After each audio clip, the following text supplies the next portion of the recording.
Newman's Own work that way. Of course, Paul Newman had the luxury of being charitable because he's always already crazy paid for movies. So, you know, a lot of people, I think, don't think that that's even possible, or they're just greedy. And, you know, I think that's one of the reasons I support Occupy. You know, and I support education. But a lot of this work, you know, I've made as posters and sold it and put it up on the streets. You know, this is a, you know, a shirt about, I mean, a graphic that I also made a T-shirt of, that on the left, that's about after the bailout, since the bailout didn't come with any sort of strict conditions, how the banks in Wall Street went right back to the same very hazardous practices. This is from a series that I call Two Sides of Capitalism, and I think, you know, this is very relevant to this talk. And I'm lucky that in my business I have Studio Number One, which is a design firm. I have Subliminal Projects, which is our gallery. I have Obey Giant Art, which is my posters and fine art, and then Obey Clothing, which is a licensing deal, but I'm the creative director of Obey Clothing. Each one of those things employs awesome people. People that, some came from Art Center, actually. There's a couple from Otis, too, and they're good also.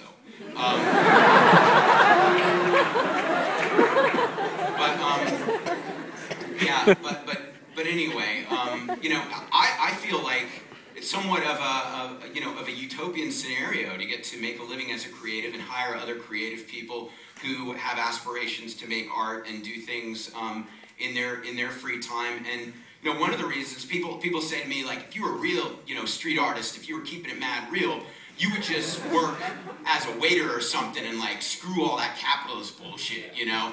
And I go, you know, a lot of the stuff that I do well because I honed my skills working professionally under deadlines, solving problems, and doing things where I would learn techniques and come up with ideas that if I didn't do it for the client, I'd actually save it for myself, and or frequently say that could have worked really well for the client, but screw them, they're not getting it, you know, and you know, and do it for myself. So this is about what I call the good side of capitalism, the idea of self-determination and being resourceful. You know, freedom of the press is guaranteed to those who own one. It ties right back into Spencer saying he didn't like the way stuff was being made, he made it himself. I, you know, didn't own a magazine. I did later, but Swindle, it went out of business. But, you know, didn't own, you know, any sort of, I was powerless, relatively speaking, so I decided to empower myself. This is the bad side of capitalism. When you accumulate wealth and you leverage that to oppress others, to you know, to just accumulate more for yourself, and you're not compassionate, you're not empathetic, you're not looking at the collective need, you're not a good citizen.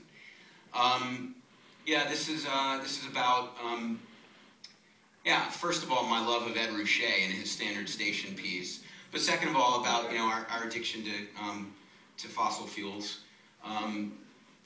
Yeah, and so human rights is a big part of what I do, and even our design studio, Studio Number One, we take on a lot of projects that are motivated by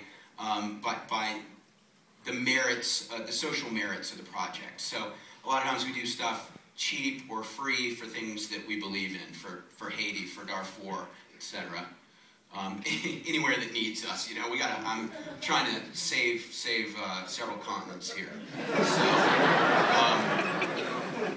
yeah, and by the way, if anybody saw the Coney video, that wasn't authorized by me. But I mean, I do think that the idea of encouraging, you know, activism through social media is great. I just don't think that that charity is, you know, dotted its I's and crossed its T's completely. Yeah, you know, this healthcare reform, war, you know, all the usual topics. Stuff I did. I was actually hired by the Sierra Club to do this for very, very little money. But at the time, it was, you know, something I believed in, and the very little money I was able to make was good for me. I needed it. You know, this is the thing that most people know me for. A lot of people know me for, and I really believed that Obama would be a transformative figure, and I made no money from this project. I got sued for a lot of money, but I made no money.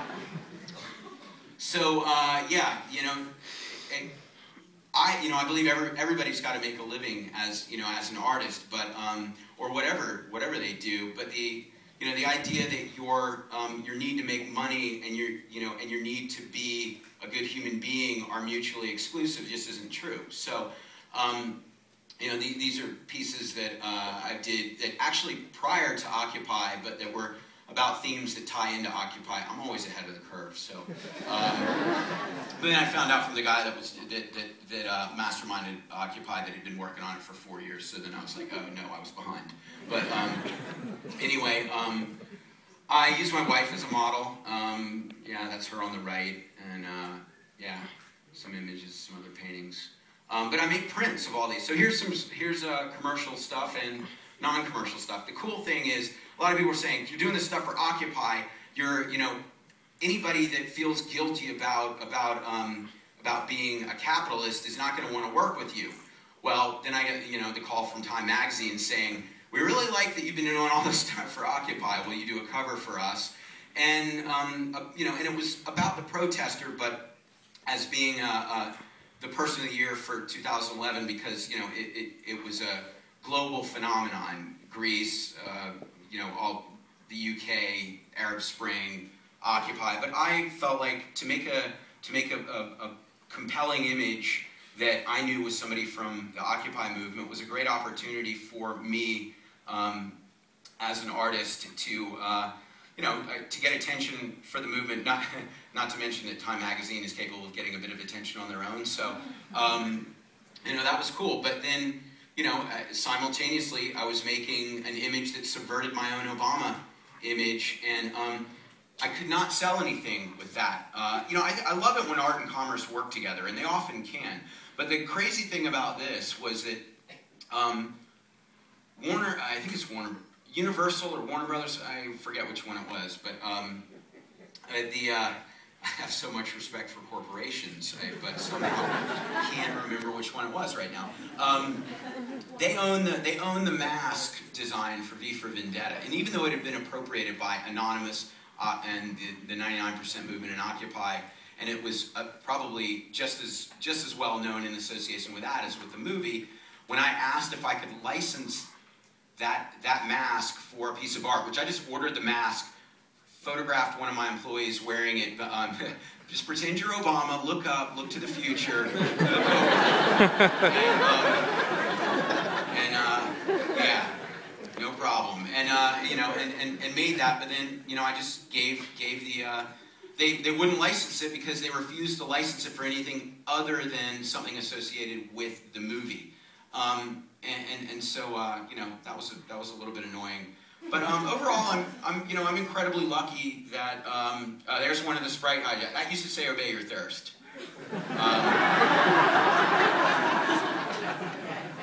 And you know that Bank Gothic was a typeface I might use anyway. So you know, it's like I just went out there and measured it and was like, okay, headed to Kinko's to make some of those. And a can of flat black and a poster, and that Sprite billboard became my billboard very quickly.